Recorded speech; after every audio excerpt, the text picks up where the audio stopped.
नमस्कार विद्यार्थियों, मैं डॉक्टर मोनिका मिश्रा, सहायक आचार्य हिंदी, सम्राट पृथ्वीराज चौहान राजकीय महाविद्यालय अजमेर। आनंदम के इस कार्यक्रम में आप सभी का बहुत बहुत स्वागत है।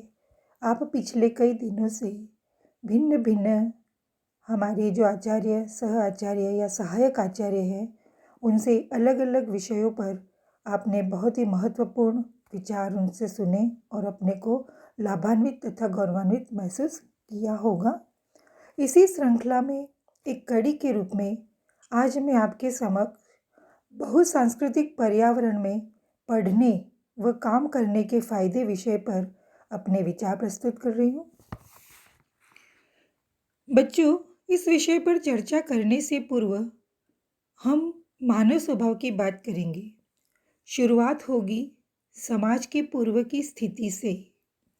हम पढ़ते हैं कि मनुष्य एक सामाजिक प्राणी है, किंतु सामाजिक स्थिति से पहले जिस अवस्था में वह रहता था, वहाँ उसने ये चाहा होगा कि इससे बेहतर स्थिति में भी रहा जा सकता है। समूह में, जाति में, राज्य में व देश में इसकी परिकल्पना के पीछे मानव का यही स्वभाव है कि वो साथ साथ रहना चाहता था। मानव के स्वभाव की व्यावहारिक परिणति शनै शनै हुई और आज हम आदिम अवस्था से निकलकर वर्तमान समय तक पहुँचे। आज हमारे पास परिवार, समुदाय, जाति, समाज, देश व विश्व का साकार रूप है। इन समस्त संस्थाओं के पीछे नियम व कानून कार्य करते हैं। हम इस पर चर्चा न करते हुए अपने मुख्य विषय की ओर अग्रसर होते हैं। हम ये जानते हैं कि समाज है तो उसकी सभ्यता भी है और उसकी संस्कृति भी है। सबसे पहले हम चर्चा करेंगे संस्कृति पर। संस्कृति क्या है? संस्कृति की अवधारणा क्या है? संस्कृति परंपराओं से, विश्वासों से, जीवन शैली से, आध्यात्मिक पक्ष से, भौतिक पक्ष से निरंतर जुड़ी है। यह हमें जीवन का अर्थ, जीवन जीने का तरीका सिखाती है। मानव ही संस्कृति का निर्माता है और साथ ही संस्कृति मानव को मानव बनाती है। संस्कृति का मौलिक तत्व है धार्मिक विश्वास और प्रतीकात्मक अभिव्यक्ति। संस्कृति किसी समाज में गहराई तक व्याप्त गुणों के समग्र स्वरूप का नाम है, जो उस समाज के सोचने, विचारने, कार्य करने के स्वरूप में अंतर्निहित होता है। संस्कृति का शब्दार्थ है उत्तम या सुधरी हुई स्थिति। मनुष्य स्वभावतः प्रगतिशील प्राणी है। वह बुद्धि के प्रयोग से अपने चारों ओर की प्राकृतिक परिस्थिति को निरंतर सुधारना और उन्नत करता रहता है। ऐसी प्रत्येक जीवन पद्धति, रीति रिवाज, रहन सहन, आचार विचार, नवीन अनुसंधान और आविष्कार, जिसमें मनुष्य पशुओं और जंगलियों के दर्जे से ऊंचा उठता है तथा सभ्य बनता है। सभ्यता संस्कृति का अंग है। सभ्यता से मनुष्य की भौतिक क्षेत्र की प्रगति सूचित होती है, जबकि संस्कृति से मानसिक क्षेत्र की। मनुष्य केवल भौतिक परिस्थितियों में सुधार करके ही संतुष्ट नहीं हो जाता। वह भोजन से ही नहीं जीता। शरीर के साथ मन और आत्मा भी है। भौतिक उन्नति से शरीर की भूख मिट सकती है, किंतु इसके बावजूद मन और आत्मा तो अतृप्त ही बने रहते हैं। इन्हें संतुष्ट करने के लिए मनुष्य जो अपना विकास और उन्नति करता है, उसे संस्कृति कहते हैं। मनुष्य की जिज्ञासा का परिणाम धर्म और दर्शन होते हैं। सौंदर्य की खोज करते हुए वह संगीत, साहित्य, मूर्ति, चित्र और वास्तु आदि अनेक कलाओं को उन्नत करता है। सुखपूर्वक निवास के लिए सामाजिक व राजनीतिक संगठनों का निर्माण करता है।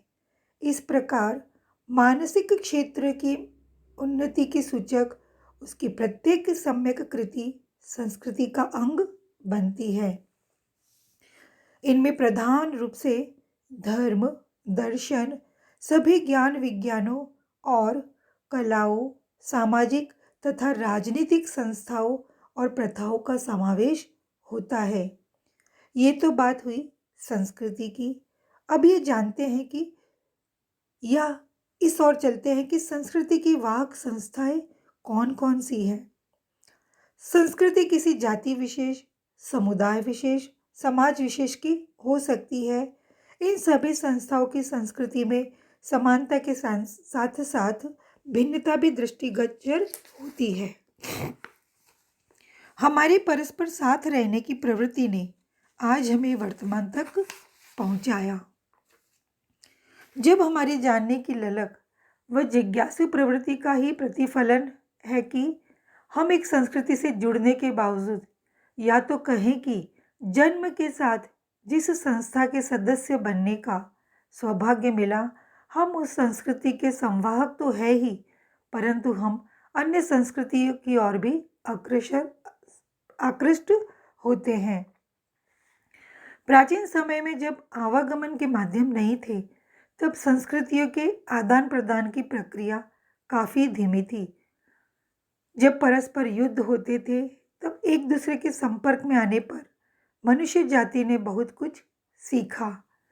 शांति के समय, भ्रमण के दौरान या व्यापार की सुगमता या कमाई के क्षेत्र में दूसरी जगह जाने से भी विचारों व सांस्कृतिक तत्वों का आदान प्रदान होने लगा।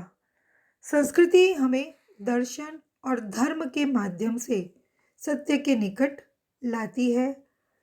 यह हमारे जीवन में कलाओं के माध्यम से सौंदर्य प्रदान करती है, जो हमें नैतिक मानव बनाती है और दूसरे मानवों के निकट संपर्क में लाती है, और इसी के साथ हमें प्रेम, सहिष्णुता और शांति का पाठ भी पढ़ाती है।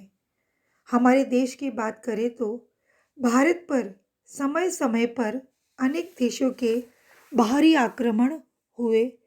वे राजनीतिक लिप्सा से भारत तो आए, किंतु अपनी सांस्कृतिक विरासत को भी साथ लेकर आए। उनमें से कई आक्रमणकारी यहीं भारत भूमि में ही रच बस गए। उनकी सांस्कृतिक विशेषताएं हमारी संस्कृति में घुल मिल गई। उनके साथ आए इतिहासकारों ने, विचारकों ने भारत की सभ्यता व संस्कृति पर बहुत कुछ लिखा। वे जब अपने देश गए तो वहाँ पर भारतीय संस्कृति की चर्चा कर उस संस्कृति को फैलाया।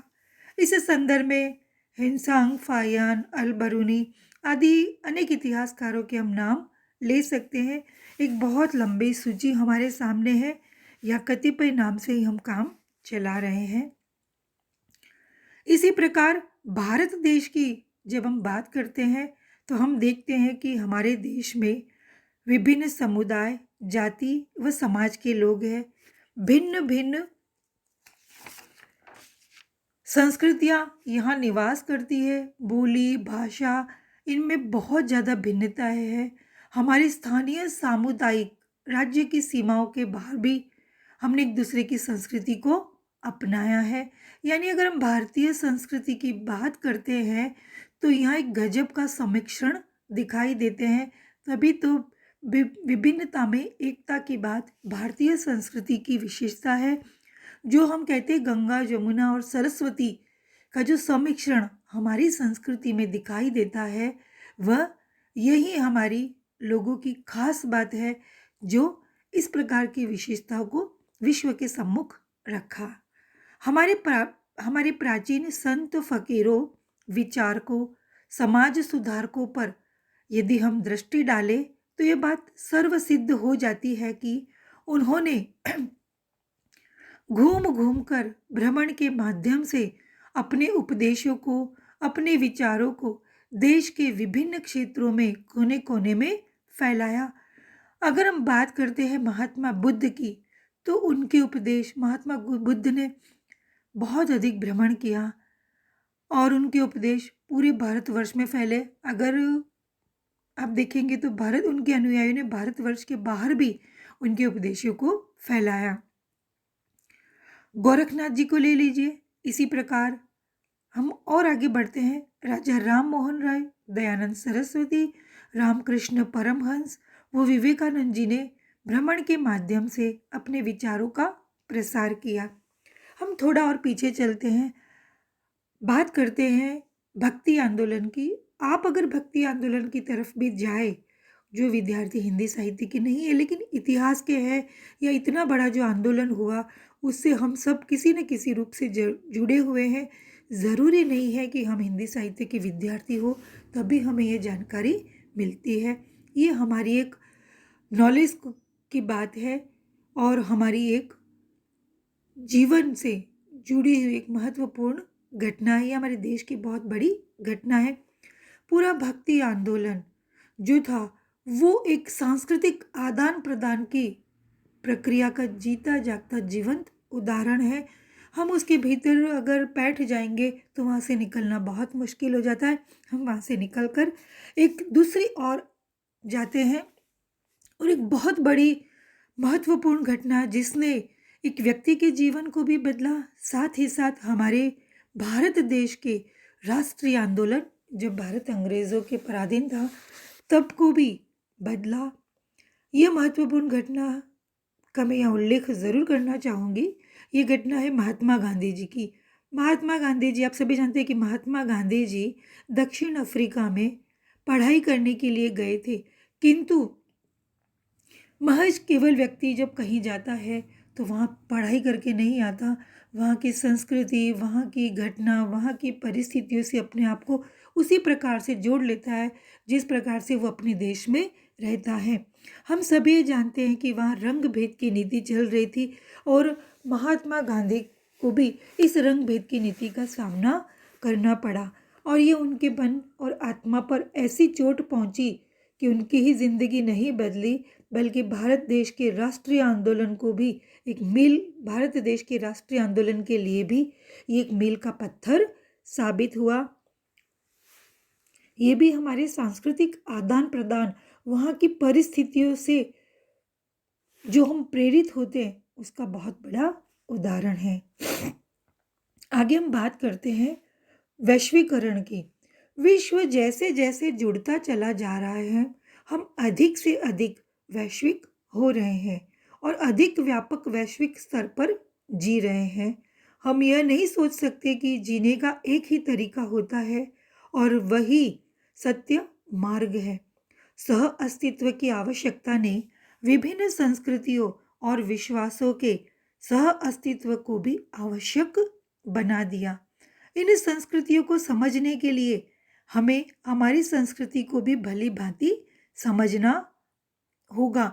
यानी सांस्कृतिक विनिमय, उनके आदान प्रदान के लिए हम अपनी संस्कृति को समझते हुए दूसरी संस्कृतियों को भी समझने का प्रयास करें।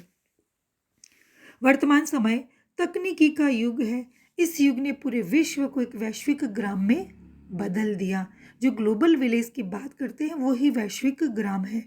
अब सामुदायिक, जातीय, समाज व देश की सांस्कृतिक सीमाओं से परे एक बहुसांस्कृतिक, या यूँ कहें कि हम एक अंतर्राष्ट्रीय संस्कृति में प्रवेश कर चुके हैं। इस बहुसांस्कृतिक पर्यावरण का सबसे बड़ा फायदा यह है कि इसमें मनुष्य की सीखने की प्रवृत्ति को विस्तार दिया, जिससे हमारा व्यक्तित्व बहुआयामी होने लगा। इसका व्यावहारिक उदाहरण हम दिन प्रतिदिन हम देखते रहते हैं। हमारे पास एक मोबाइल है या लैपटॉप है, कंप्यूटर है, जिसके माध्यम से, या हम कहें कि इंटरनेट के माध्यम से हम कहीं भी विश्व के किसी भी कोने में बैठे हुए अपने आप को उसी घटना से जोड़ सकते हैं जो हमारे से हजारों मील दूर है, जिसमें समुद्र है, पहाड़ है, बीच में आ गए। लेकिन इस इंटरनेट ने हमें क्या कर दिया, उस स्थान विशेष से जोड़ दिया। संस्कृति का सबसे बड़ा गुण यह है कि उसने विनिमय का गुण है। दो भिन्न संस्कृति वाले जब आपस में मिलते हैं तो वे एक दूसरे को प्रभावित करते हैं। आज की भारतीय संस्कृति पर मुगलकालीन तथा अंग्रेजी संस्कृति का प्रभाव सहज ही देखा जा सकता है। संसार में शायद ही कोई ऐसा देश या कोई भी ऐसी जाति ये दावा नहीं कर सकती है कि वह अन्य किसी जाति की संस्कृति से प्रभावित नहीं है। यदि हम अपनी जीवन शैली को देखें, हमारे रहन सहन को देखें, हमारे खान पान को देखें, हमारी वेशभूषा को देखें, तो हम पाएंगे कि हम 1000 वर्ष पुरानी या 1500-2000 वर्ष पुरानी भारतीय संस्कृति को ही नहीं जी रहे, बल्कि हमारे इस व्यक्तित्व के अंदर अनेक संस्कृतियों का सम्मिश्रण है। वो किसी न किसी रूप में दृष्टिगोचर होती है, चाहे बातचीत में, भाषा में, खान पान में, किसी भी रूप में। मनुष्य बंद किवाड़ों में अपना विकास नहीं कर सकता। जितना ज़्यादा हम एक दूसरे से मिलते हैं, उनके रहन सहन, खान पान, वेशभूषा, जीवन शैली सभी को देखते हैं और अपनाते हैं। ये आदान प्रदान हमारे रोजगार का बहुत बड़ा जरिया बनता है। आप जगह जगह देखते हैं कि यहाँ इस देश का फूड मिलता है, भोजन मिलता है, या इस राज्य की या इस प्रदेश विशेष का खान पान यहाँ मिलता है। तो ये भी एक बहुत बड़ा काम करने का, रोजगार का अवसर प्रदान करता है। फैशन की अगर हम बात करते हैं, कपड़ों की अगर हम बात करते हैं, तो भी एक अंतर्राष्ट्रीय स्वरूप लेने लगा। उसी तरह ज्वेलरी की बात करो, इसी तरह मकान बनाने की बात करिए, इंटीरियर डिज़ाइन की बात करिए, फर्नीचर की बात करिए, आप अपने घर के अंदर या अपने किसी भी छोटे से छोटी चीज़ से भी जो जुड़े हुए हैं, हम आज एक दूसरे की संस्कृतियों से चीज़ें ग्रहण करते हैं, अपडेट होते रहते हैं और यह सोचते हैं कि जो वर्तमान में चल रहा है वही सब हम अपनी जीवन शैली में, अपने घर में, अपने ऑफिस में, अपनी सड़कों पर, अपने रोड पर, अपने आसपास सब जगह हम उन्हीं चीज़ों को देख रहे। एक प्रकार से हम देखते हैं तो एक सम्मिश्रण की स्थिति हमें हर पल दिखाई देती है। आज हम एक दूसरे राज्यों में के खान पान को अपनाते हैं और इसने खाने की रोजगार को बढ़ाया। जो मैंने पहले ही बात करी, बड़ी बड़ी फैक्ट्रियाँ, उद्योग धंधे हुए हैं, बड़ी बड़ी कंपनियां स्थापित हो रही है। ये जो मल्टीनेशनल कंपनियां हैं वो उसी का उदाहरण है। हम एक दूसरे से दूसरी जगह जाते हैं, उनके प्रतिनिधित्व, रिप्रेजेंटेटिव, उनके ऑफिसर्स हमारे यहाँ आते हैं, हमारे ऑफिसर्स या हमारे जो लोग हैं वहाँ जाते हैं, तो एक बहुत ही सुंदर वातावरण हमें यहाँ देखने को मिलता है। अब संक्षेप में हम थोड़ा सा बात और कर लेते हैं।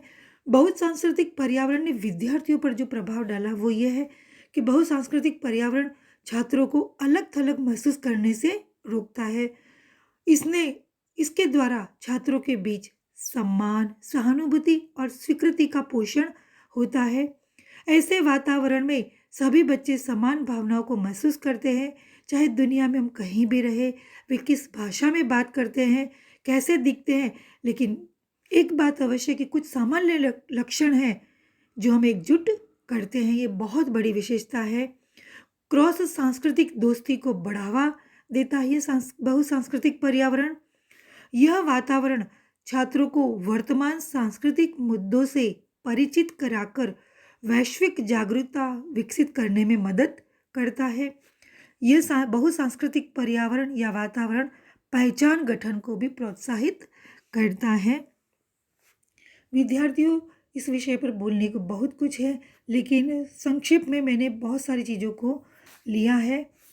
अब एक पंक्ति से अपनी बात को मैं ख़त्म करना चाहूँगी और वह मानव स्वभाव को ही दर्शाती है। खूब से बेहतर, बेहतर से खूब की तलाश कर, दरिया अगर मिले तो समंदर की तलाश कर। इसी तलाश ने हम एक दूसरे से जोड़े रखा है, बनाए रखा है। धन्यवाद विद्यार्थियों।